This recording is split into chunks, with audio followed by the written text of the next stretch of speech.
Hello guys, welcome to our channel Education Hub. The topics that we will cover in this video are first one is magnet, second one is magnetic field and third one is magnetic field lines. Our first topic is magnet. तो अब हम पढ़ेंगे magnet होता क्या है. A object which can produces magnetic field around itself is called magnet. कोई भी हमारे पास ऑब्जेक्ट है जिसमें कैपेबिलिटी है कि वो अपने चारों तरफ मैग्नेटिक फील्ड को प्रोड्यूस कर सकता है, उसे हम बोलते हैं मैग्नेट. अब मैग्नेटिक फील्ड क्या होता है ये हम आगे इसी वीडियो में देखेंगे. अब हम इसका एक एग्जांपल देखते हैं, बार मैग्नेट. ठीक है, कुछ इसके टाइप्स भी होते हैं मैग्नेट के. First one is natural magnet which is natural occurring magnet.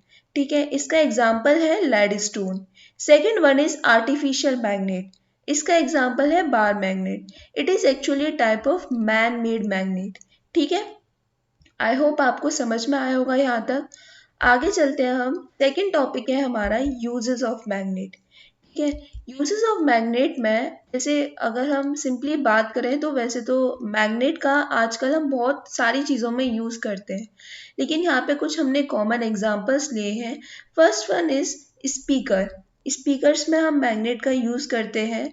Second one is in separating iron filings from a mixture of many things. हम अपने घर में भी जैसे बहुत सारी चीज़ें हमारी फैली हुई हैं, तो हमें अपने लिए कोई भी ऐसी सेपरेट करने है, उसमें से आयरन फिलिंग्स या फिर कोई भी आयरन की चीज़ को सेपरेट करना है, then we can use also magnet. Third one is electric cranes. ठीक है, आगे चलते हैं हम. अब हम पढ़ते हैं मैग्नेटिक फील्ड.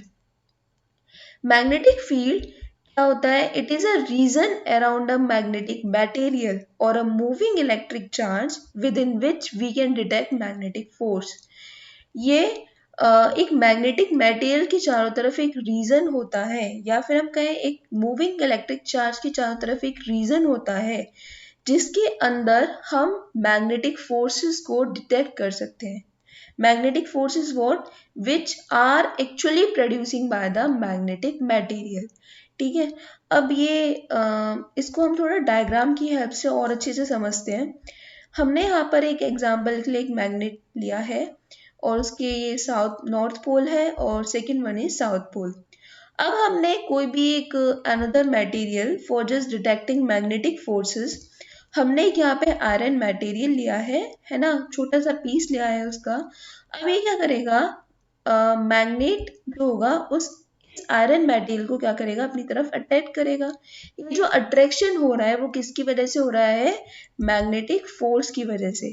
ठीक है, अब हमने इसी आयरन मटेरियल को दूसरी पोजीशन पे रखा और फिर से क्या हुआ, इस मैग्नेट ने उसको भी अट्रैक्ट किया. ठीक है, अब हमने इसी को तीसरी पोजीशन पे रखा लेकिन अब की बार कोई भी अट्रैक्शन नहीं हुआ. Then why this all happens? This is all because of the magnetic force which is acting within a region around a magnetic material. ठीक है, and this region is called magnetic field. ठीक है, I hope आपको समझ में आया होगा what is magnetic field. A region around a magnetic material or a moving electric charge within which we can detect magnetic force. अब हम पढ़ेंगे मैग्नेटिक फील्ड लाइंस के बारे में. क्या मैग्नेटिक फील्ड लाइंस क्या होती है हमारी? These are the imaginary lines which shows the magnetic field around any magnet. मतलब कोई भी हमारे पास मैग्नेट है तो उसके चारों तरफ मैग्नेटिक फील्ड बनता है, अभी तक हमने ये देखा. तो उस मैग्नेटिक फील्ड लाइन को शो करने के लिए हमने क्या डिस्कवर की है? Imaginary lines due to which we can shows the magnetic field. अब इनकी कुछ प्रॉपर्टीज होती हैं. First one is they never intersect each other. वो कभी भी इंटरसेक्ट नहीं करती हैं magnetic field lines. They are always parallel to each other.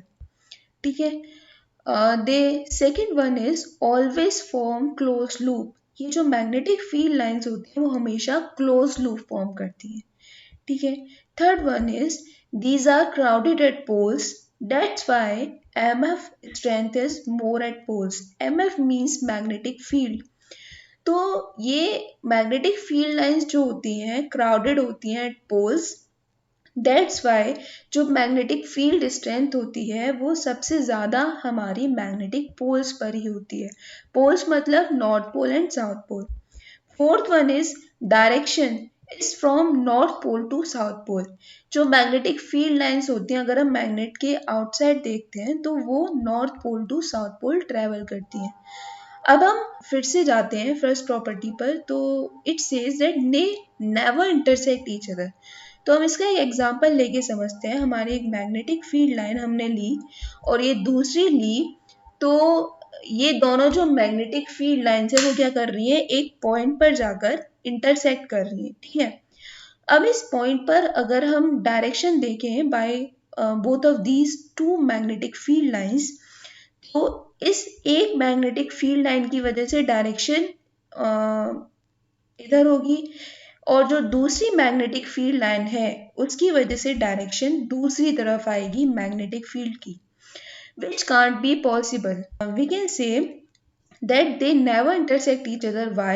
Because at one point of which is the intersection point of the two magnetic field lines, we get the two directions of the magnetic field, which can't be possible.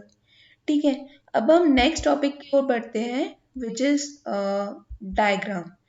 ठीक है, अब हमने जो भी पहले properties पढ़ी थी magnetic field lines की, वो हम इस डायग्राम के थ्रू और अच्छे से समझने की कोशिश करेंगे। यहाँ पर हमारा एक मैग्नेट लिया, तो उसका एक नॉर्थ पोल है और उसका एक साउथ पोल है, ठीक है। तो हमने पहले प्रॉपर्टीज में पढ़ा था कि जो डायरेक्शन होती है वो north pole to south pole होती है मैग्नेटिक फील्ड लाइंस की। तो इसका मतलब है नॉर्थ पोल से ये निकलती है और साउथ पोल से अंदर आती है और नॉर्थ पोल से बाहर निकल जाती है। तो इनकी डायरेक्शन क्या हो गई, नॉर्थ पोल से साउथ पोल। ठीक है, इतना समझ में आया आपको। लेकिन अगर हम अंदर की बात करें मैग्नेट की, तो ये साउथ से नॉर्थ होती है। मतलब मैग्नेट के बाहर तो नॉर्थ से साउथ होती है, लेकिन मैग्नेट के अंदर साउथ से नॉर्थ होती है। किसकी डायरेक्शन, मैग्नेटिक फील्ड लाइन की। ठीक है, आई होप आपको समझ में आया होगा यहाँ तक। So stay tuned with us. Thank you very much.